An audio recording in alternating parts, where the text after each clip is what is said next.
Episode के starting में वही लड़का और सूचिंग खड़े हुए होते हैं। वो लड़का सूचिंग को बोल रहा होता है, अरे तू तो बुरा मान गया, बुरा मत मान, चल दोनों साथ में ड्रिंक करते हैं। सूचिंग बोलता है, मुझे नहीं करनी है तेरे साथ ड्रिंक। तभी वो लड़का बोलता है, अरे सूचिंग अपनी जबान थोड़ी काबू में रख, तू ऐसे मत कर, समझ गया। उसकी ये बात सुनकर सूचिंग बहुत ज्यादा गुस्से में होता है। उसको बोलता है, लेंजी मेरा मन नहीं कर रहा है बात करने के लिए तुझसे, और तू वैसे भी इसी लायक है जिस तरीके से मैं तुझसे बात कर रहा हूँ, चल यहाँ से दफा हो जा। हमें पता चलता है ये जो लड़का है ना, इसका नाम लेंजी है, तो मैं इसको लेंजी बुलाऊंगा आज से।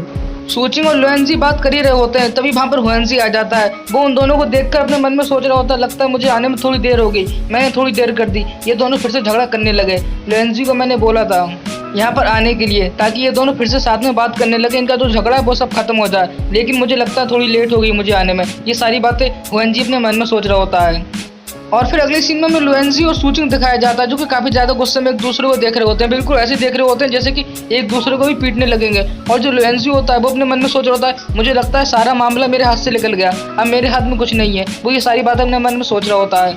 और इतने में हुएंजी उन दोनों के बीच में आ जाता है। वो बोलता है, तुम दोनों झगड़ा मत करो, आराम से बात करो, हाथ उठाने की कोई जरूरत नहीं है। और तभी हुएंजी लुएंजी को बोलता है, मैंने तुम्हें इसलिए नहीं बुलाया था यहाँ पर झगड़े के लिए, तू यहाँ पर आके यही कर रहा है, झगड़ा कर रहा है, सूचिंग को भड़का रहा है। उसकी ये बात सुनकर लुएंजी बोलता है, मैं इसको कहाँ भड़का रहा था, मैं तो बस इसके साथ दारू पीना चाहता था और कुछ नहीं, बस पुरानी बातों के बारे में इसको बता रहा था, जो कि शायद से उसको याद नहीं, वही मैं इसे याद दिला रहा था, मैं कहाँ से इससे झगड़ा करने के लिए आया हूँ। अगले सीन में सूचिंग जो होता है वो लुएंजी को गुस्से में बोलता है, क्या तूने इसको यहाँ पर बुलाया है। तभी उसकी ये बात सुनकर जो हुएंजी होता है घबराते हुए बोलता है, हाँ मैंने इसको बुलाया, मैंने ये सोच के बुलाया था तुम दोनों झगड़ा खत्म करके अच्छे दोस्त बन जाओगे और तुम दोनों का झगड़ा खत्म हो जाएगा। उसकी ये बात सुनकर सूचिंग बोलता है, तुझे क्या लगता है हमारा झगड़ा ऐसे ही खत्म हो जाएगा। और फिर अगले सीन में सूचिंग अजीब सा मुंह बनाकर बोलता है, अभी मुझे समझ में नहीं आ रहा मैं शुरू कहाँ से करूँ, ये जो चीज़ मेरे बीच में आई है इसको कुछ तो मुझे करना होगा। काफी गुस्से में होता है सूचिंग और ये बोल रहा होता है, ये ऐसे नहीं खत्म होने वाला। ये बात सुनकर हुएंजी बोलता है, किस बारे में बात कर रहे हो, क्या खत्म नहीं होने वाला, तुम लोगों को झगड़ा करने की कोई जरूरत नहीं है, और वैसे भी ये बात इतनी बड़ी नहीं है। ये हुएंजी बोल रहा होता है काफी ज्यादा घबरा के सूचिंग को। हुएंजी की ये बात सुनकर लुएंजी बोलता है, वैसे हमारे बीच में जो हुआ था वो याद आ गया, वापस के गड़े हुए मुर्दे उखड़िए गए, तो मैं बता दूं ये इतनी आसानी से नहीं खत्म होने वाला। और वैसे भी मैं तो सिर्फ सूचिंग के पास दारू पीने के लिए आया था, ना कि पुरानी बातों को याद करवाने के लिए उसको। जब उसने याद करवा ही दिया तो ये ऐसे नहीं खत्म होगा। और फिर अगले सीन में लुएंजी और सूचिंग आमने सामने खड़े हुए होते हैं। सूचिंग हुएंजी को बोल रहा होता है, मैं तो बस आराम से खड़ा हुआ था, ये मेरे पास आया और अजीब तरीके से बात करने लगा, ये मुझे पसंद नहीं आया। और वैसे भी तुम बुरा मत मानना, मुझे नहीं लगा था इस पार्टी में तुम्हारी इतने गिरे हुए भी लोग आएंगे, अगर मुझे ऐसा पता होता तो मैं यहाँ पर आता ही नहीं। और फिर लुएंजी सूचिंग को बोलता है, भाई मेरे तुझे किसी को नीचे दिखाने की जरूरत नहीं, पहले एक बार अपने गिरमान में झांक के देख ले, समझ गया, तू कैसा है बाद में बोलना। उसकी ये बात सुनकर सूचिंग को बहुत ज्यादा गुस्सा आ जाता है। वो उसको बोलता है, मुझे नहीं लगता तू मेरी पिछली बार की माल भूल गया होगा, जिस तरीके से मैं तुझे नाली में घसीट के मारा था, तुझे वो क्या याद नहीं है। सूचिंग और लुएंजी ऐसी बातें कर ही रहे होते हैं, बिल्कुल एक दूसरे को पिटापिटूर करने वाली। तभी जो हुएंजी होता है वो घबरा रहा होता है कहीं इन दोनों में झगड़ा ना हो जाए। वो बीच में आने की सोचता है लेकिन आता नहीं है। और जो जिंग होती है वो भी ये सब देख रही होती है, और जो आसपास के लोग होते हैं वो बातें कर रहे होते हैं। हमें लगता है कि ये दोनों अभी पिटापिटूर चालू करने वाले हैं, घसीटेंगे बुरा एक दूसरे को। ये सब देखकर हुएंजी बोलता है, अरे यार तुम लड़ो मत, तुम लड़ने की जरूरत नहीं, तुम मुझे मालूम ही नहीं था, तुम दोनों में एक बार पिटापिटूर हो चुकी, तुमने एक दूसरे को कुत्ता भर दिया था, यार लड़ो मत यहाँ पर। और फिर हुएंजी उन दोनों को समझाते हुए बोलता, तुम दोनों लड़ो मत, शांत हो जाओ, बिल्कुल प्यार से बातें कर लेते हैं हम। पहले तो तुम मुझे ये बताओ, तुम दोनों लड़ किस वजह के लिए रहे हो, क्या हुआ था, ऐसे तुम बिल्कुल बच्चों की तरह लड़ रहे हो दोनों। और फिर हमें लेंजी को दिखाया जाता है, जो कि खड़ा होता है हाथ में ड्रिंक का गिलास लेकर। हुएंजी उसको बोल रहा होता है, अरे यार भाई मेरी तू इज्जत रख ले, मैंने तुझे यहाँ पर पार्टी में बुलाया, ये मेरी गर्लफ्रेंड की पार्टी है, इसको खराब मत किया यार, लड़ने की कोई जरूरत नहीं है तुम्हें। हुएंजी की ये बात सुनकर जो लुएंजी होता है वो बोलता है, अरे यार मैं तो सिर्फ सूचिंग के साथ दारू पीना चाहता था और कुछ नहीं, और वैसे भी सूचिंग ने पुरानी बातें निकाली है, अगर वो मेरे साथ चुपचाप दारू पी लेता तो लड़ाई झगड़े की कोई बात ही नहीं होती। लुएंजी की ये बात सूचिंग सुन के बोलता है गुस्से में, मैं तेरे साथ कुछ नहीं करने वाला, समझ गया, तू यहाँ से चला जा चुपचाप। तभी जो जिंग होती है वो सूचिंग को देख रही होती है। और फिर अगले सीन में लुएंजी बोलता है, चल तू मेरे साथ दारू नहीं पिएगा तो क्या बात है, मेरी भाभी मेरे साथ पिएगी। जिंग ये सुनकर बोलती है, क्या ये मुझे भाभी क्यों बोल रहा है, वैसे मैं इसकी भाभी हूँ। जिंग ऐसा अपने मन में सोच रही होती है। तभी जो हुएंजी होता है फिर से बोलता है, सच में भाभी तो बहुत ज्यादा खूबसूरत है।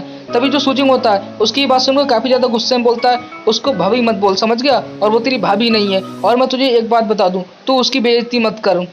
सूचिंग की ये बात सुनकर जिंग अजीब सा मुंह बनाकर बोलती है, हाँ मैं तेरी भाभी नहीं हूँ। तभी जो सूचिंग होता है वो जिंग को इशारा करके बोलता है, इस तरीके के बंदों से बातें मत करना, ये काफी ज्यादा घटिया लोग होते हैं। अगले सीनों में लुएंजी दिखाया जाता है, जो कि अपने दोनों हाथ करके ऐसे खड़ा हो जाता है, बोलता है, बस तुम दोनों बात मत करना और झगड़ा करने की कोई जरूरत नहीं है। तभी जो लुएंजी होता है वो उसको ले जाता है, वही लुएंजी को मतलब ले जाता है अपने साथ अलग, ताकि ये दोनों झगड़ा ना करें आपस में हंसते हुए। और फिर अगले सीन में वेंजी लूनजिंग को कहीं छोड़ के आ जाता है और वो सूजिंग के पास आके देखता है जहाँ पर सूजिंग को खाना खा रहा होता है। तभी वो सूजिंग के पास आके बैठता है और वो सूजिंग को पूछता है, वैसे मुझे एक बात बता, तुम दोनों ने लड़ाई कब शुरू की थी?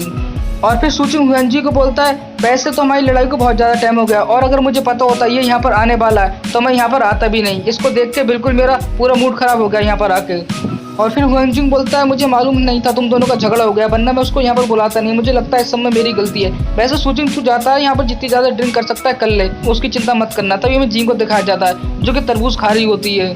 और फिर सूजिंग बोलता है, पहली बात उसने मेरे साथ बहुत खराब तरीके से बात की थी जो कि मुझे पसंद नहीं आया, और हमारे झगड़े की बात तो बहुत ज़्यादा पुरानी है जिसको याद करके मैं अपना मूड और नहीं खराब करना चाहता यहाँ पर। और फिर अगले सीन में जिंग शर्माते हुए सूजिंग को पूछती है, वैसे उसने मुझे भाभी क्यों कहा था? तभी सूजिंग अजीब सा मुंह बनाकर जिंग को बोलता है, क्योंकि ये घटिया लोग हैं, ये बिल्कुल बदसूरत लोग हैं, ये दूसरे को देख के जलते हैं, ये देख नहीं सकते दूसरे को, इसलिए। और फिर अगले सीन में सूजिंग लुएंजी की ओर हाथ करके बोलता है, वो देख तुझे क्या लगता है वो मुझसे ज़्यादा खूबसूरत है? जिंग फिर बोलती है, नहीं मुझे तो ऐसा नहीं लगता, वो तो अच्छा ज़्यादा खूबसूरत है, तू स्मार्ट है उससे ज़्यादा। तभी जो सूजिंग होता है वो जिंग के पास जाके चला जाता है, मतलब और पास आ जाता है उसके, बोलता है जिंग को, तुम भी बहुत ज़्यादा स्मार्ट हो, समझ गई, तुम भी अच्छी लगती हो। सूजिंग ये सारी बातें सुनकर जिंग थोड़ा कंफ्यूज हो जाती है, उसकी कुछ समझ में नहीं आ रहा हो। तभी सूजिंग एकदम स्टाइल मारते हुए कहता है, मुझे लगता है एक लड़का लड़की जो कि काफ़ी ज़्यादा खूबसूरत हो, बिल्कुल तुम्हारी तरह और मेरी तरह, वो अकेले बैठे हों तो लोगों को यही लगता है कि वो दोनों प्यार करते हैं एक दूसरे से और वो एक दूसरे के लिए बने हुए हैं, तो ये घटिया आदमी वो ही सोचता है हमारे बारे में, समझ गई। सूजिंग की बात ये हंगजी भी सुन लेता है। वो बोलता है, क्या कहा तूने? ये बात तो मैंने भी सोची थी कि तुम दोनों एक कपल हो गए, तुम दोनों जोड़ी तुम्हारी अच्छी लगती है, तो तेरा क्या मतलब? मैं भी ऐसी हरामी आदमी हूँ। और फिर सूजिंग हंगजी को बोलता है, मुझे नहीं लगता कभी तूने जिंदगी में अपने दिमाग का पूरी तरीके से इस्तेमाल किया। उसकी ये बात सुनकर हंगजी गुस्से में बोलता है, मुझे लगता है अभी हम दोनों में लड़ाई स्टार्ट हो जाएगी, समझ गया। और फिर जिंग सूजिंग को बोलती है, वैसे ऐसा क्यों कि हम दोनों एक दूसरे को अच्छे लगते हैं, मतलब उन लोगों को हम दोनों की जोड़ी अच्छी लगती है, तो क्या हम दोनों को शादी कर लेनी चाहिए? जिंग की बात सुनकर सूजिंग अजीब सा बनाकर बोलता है, मुझे नहीं पता उन लोगों को ऐसा क्यों लगता है कि हम दोनों को शादी कर लेनी चाहिए, क्योंकि हम दोनों एक से लगते हैं और इस तरीके के हरामी लोग होते हैं। वो हंजी को और हाथ करके बोलता है, इस तरीके के लोगों से तुम बात मत करना, ये बहुत ज्यादा कमीने होते हैं। तभी हंजी सूजिंग को बोलता है, मेरी गर्लफ्रेंड पहले से ही, समझ गया, तू बहुत ज्यादा गुस्से में। तभी हंजी सूजिंग को अजीब सा बनाकर बोलता है, कहाँ है तेरी गर्लफ्रेंड? वैसे सूजिंग का ये बोलना होता है और हंजी की गर्लफ्रेंड आ जाती है। ये देखकर वेंजी बिल्कुल भागने लग जाता है और बोलता है, यहाँ की लाइट बंद कर दे बेटर फटाफट, क्योंकि अब मेरी गर्लफ्रेंड आ गई है और केक काटने का टाइम हो गया, जल्दी से कर। और फिर हमें अगले सीन में केक दिखाया जाता है जो कि बहुत बड़ा होता है और उस पर वेंजी और उसकी गर्लफ्रेंड का एक छोटा सा पुतला रखे हुए होते हैं, दोनों के बिल्कुल चुगड्डे टाइप के। और जिंग ये सब देख रही होती है, उसको केक बहुत ज़्यादा पसंद आ रहा होता है। बिल्कुल वो कहती है, ऐसा केक तो मैंने अपनी ज़िंदगी में कभी नहीं देखा, और जिंग की आंखें चमक रही होती हैं। और जो सूजिंग होता है वो पीछे खड़ा होकर बोलता है, बिल्कुल तुमने कभी नहीं देखा होगा। तभी सूजिंग सोचने लग जाता है, बोलता है, एक मिनट रुको, इस केक में पक्का कुछ गड़बड़ है, मुझे कुछ इसमें अच्छा नहीं लग रहा है, क्या दिक्कत है आखिर इसमें? ये तो आपको नेक्स्ट एपिसोड में पता चलेगा। और कमेंट जरूर करना B2 को क्या कर रहे हैं आजकल वीडियो में। तो अभी के लिए बाय बाय। और वैसे जो लोग अभी तक इस वीडियो में बने हुए तो सब्सक्राइब।